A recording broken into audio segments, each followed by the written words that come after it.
ఇప్పుడు మనం నాటుకోడి పులుసు చేసుకుందాం. ఒకటి నాటుకోడి ఇలా శుభ్రపరచుకున్నది, ఒక నాటుకోడిది. దీనికి కావలసిన పదార్థాలు ఇప్పుడు చూద్దాం మనం. మసాలా దినుసులు: ఆవాలు, అల్లం, ఎండు కొబ్బరి పొడి, వెల్లుల్లి రెమ్మలు, పచ్చిమిర్చి, గసగసాలు, యాలుక్కాయలు 2, చెక్క చిన్నవి ఒక 4 ముక్కలు, కొన్ని ధనియాలు, 1 టేబుల్ స్పూన్ ధనియాలు, లవంగాలు ఒక 5-6 వేసుకోవచ్చు, జీలకర్ర, ఉప్పు తగినంత, గరం మసాలా 2 టేబుల్ స్పూన్స్, కారం 2 టేబుల్ స్పూన్స్, నూనె, పసుపు చిటికెడు, చింతపండు ఇలా నానబెట్టుకోవాలి, టమాటా ముక్కలు ఒక 2 టమాటాలు ముక్కలు ఇలా కోసి పెట్టుకోవాలి, ఆనియన్స్ ఇలా ముక్కలు కట్ చేసి పెట్టుకుందాం, కప్పు ఆనియన్స్ ముక్కలు. ఆనియన్స్ ఇలా పీసెస్ కిందైనా కట్ చేసుకోవచ్చు, లేదంటే ఆనియన్ పేస్ట్ లాగైనా వేసుకోవచ్చు, ఎందుకంటే మనకి వేగడం ఎక్కువసేపు ఉంటుంది ఇది కొంచెం. ఇప్పుడు తయారీ విధానం చూద్దాం. ఇప్పుడు మనం మిక్సీ జార్ తీసుకొని ఈ మిక్సీలో అల్లం ముక్కలు వేసుకోవాలి, వెల్లుల్లి కూడా ఇందులో వేసేసుకుందాం మనం, ఈ ఎండు కొబ్బరి కూడా ఇందులో వేసుకుందాం, ఇలాచి మొత్తం అన్నీ ఇందులో వేసేసుకోవాలన్నమాట. ఇలాచి, చెక్క, లవంగాలు, జీలకర్ర, ఆవాలు అన్నీ వేసేసుకోవాలి ఇందులోనే. చూసారు కదా, అన్నీ నేను ఇందులోనే వేసేసుకున్నాను. ఇవి నానబెట్టి ఉంచుకున్న గసగసాలు అన్నమాట. ఒక 1/2 అవర్ నానబెట్టుకుంటే మనకి ఇవి తొందరగా నలిగిపోతాయి అన్నమాట. గసగసాలు అనేవి మనం నానబెట్టుకొని వాటర్లో నానబెట్టుకొని వేసుకోవాలి, వేసుకుంటే అవి త్వరగా పేస్ట్ అయిపోతాయి. ఇది ఆడి పెట్టుకున్న పేస్ట్ అనమాట, అంతా మిశ్రమం అంతా ఆడి పెట్టుకున్న పేస్ట్ అనమాట. అది మెత్తగా గ్రైండ్ చేసుకోవాలన్నమాట. ఈ కుక్కర్ వేడెక్కింది కదా, ఆయిల్ వేసేసుకుందాం ఇందులోనే మనం. చూసారు కదా, ఇవి పచ్చిమిర్చి మనం ఇలా నాట్లు పెట్టుకోవాలన్నమాట.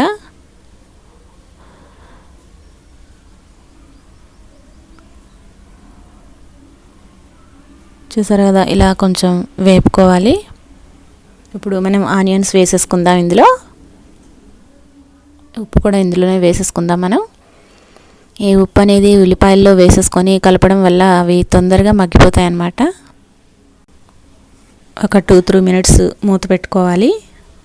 ఈ మూత పెట్టడం అనేది ఇలా పెట్టడం వల్ల మనకి ఆవిరి లోపలే ఉండి మనకి ముక్కలు లోపలి ఉల్లి ముక్కలు అనేవి చక్కగా వేగిపోతాయి అన్నమాట. చూసారు కదా, మూత తీసుకొని ఇప్పుడు చూసుకుందాం ఒకసారి.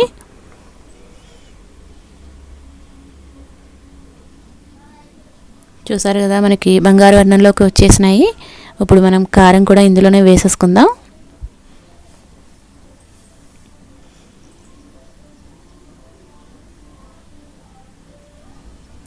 వేసాక కొంచెం కలియబెట్టాలి. పసుపు కూడా ఇందులోనే వేసుకుందాం మనం.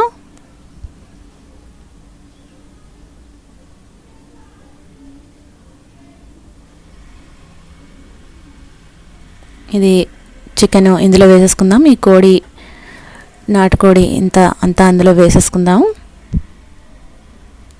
కడిగి పెట్టుకున్న నాటుకోడి కూర అంతా ఇందులో వేసేసుకుందాం.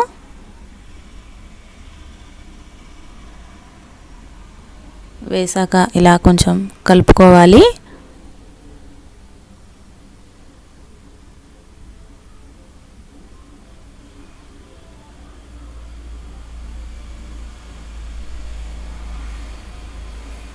ఇప్పుడు మనం ఈ పేస్ట్ అంతా, మనం గ్రైండ్ చేసుకున్న పేస్ట్ అంతా ఇందులో వేసేసుకోవాలన్నమాట.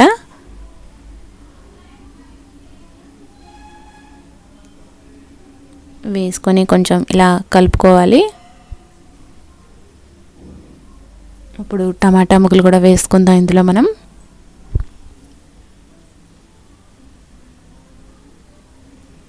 టమాటా ఇష్టం ఉన్న వాళ్ళు వేసుకోవచ్చు, లేదంటే మానేయచ్చు, అలానే చేసుకోవచ్చు.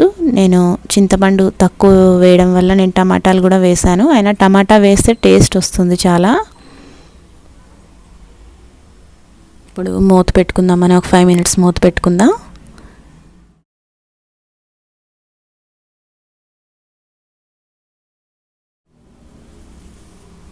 ఇప్పుడు చింతపండు ఇలా మనం పిసికేసుకుందాం.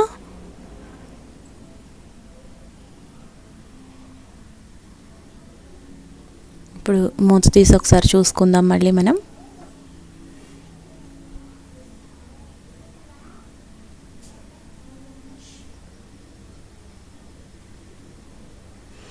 చూసారు కదా మంచిగా వేగుతూ ఉంది అది. మళ్ళీ ఒకసారి మూత పెట్టుకుందాం. ఈ చింతపండు నీళ్ళు చూసారు కదా అన్నీ నేను పిసికి పెట్టేసి ఇలా ఒక గిన్నెలోకి తీసుకున్నాను.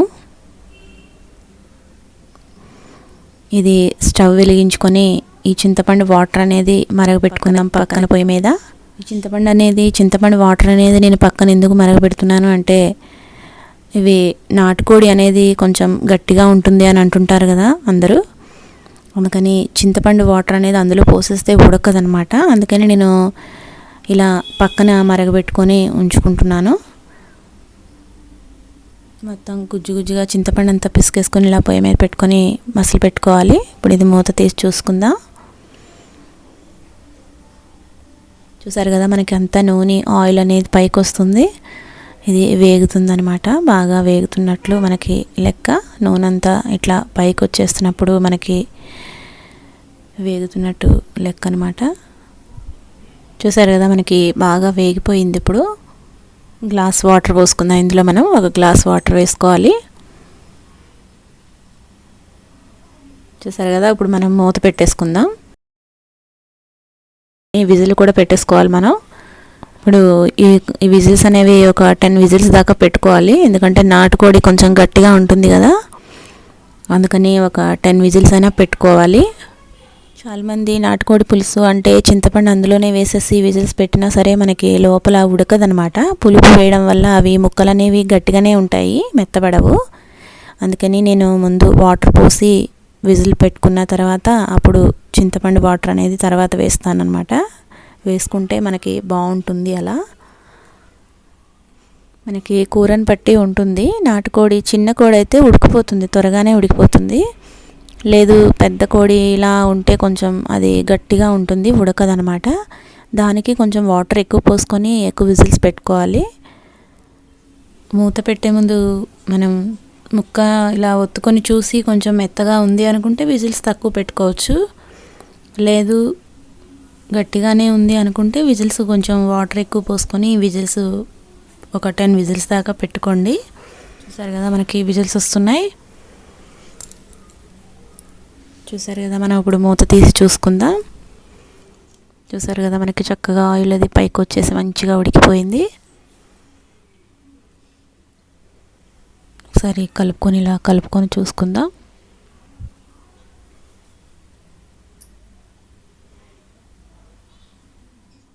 అది ముక్క అనేది ఉడికిందో లేదో చూసుకొని మనం ఈ పులుసు అనేది పోసుకోవాలన్నమాట. లేదు ఉడకలేదు అంటే ఇంకొక గ్లాసు వాటర్ పోసి మనం విజిల్ పెట్టుకోవాలి. ఇప్పుడు మనం ఈ చింతపండు వాటర్ మరగబెట్టుకున్నాం కదా, మనం ఈ మరగబెట్టుకున్న చింతపండు వాటర్ అంతా ఇందులో పోసేద్దాం.